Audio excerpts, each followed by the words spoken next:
Samantala, 4 mula sa 41 mural artists mula sa iba't ibang panig ng BARMM ang nagwagi sa ProBar Mural Painting Competition.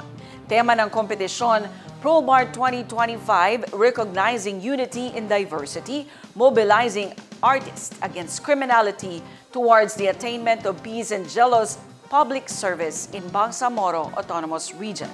Ang detalye sa report.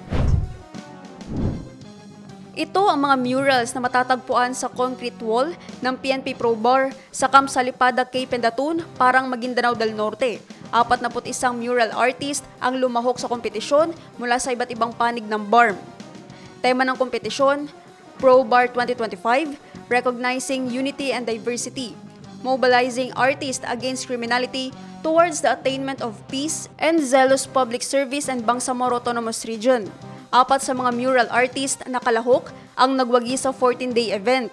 Nakuha ni Joseph Prusian Isidro ang unang pwesto na nagkamit ng 90.33% average score. Sinundan ito ni Joseph Isidro, Julius King Vivas at Morsalin Siang. Para sa second, third at fourth places, ipinabot naman ni Police Brigadier General Romeo Macapaz ang kanyang pasasalamat sa mga local artist. Naptali Bendol, iMinds Philippines.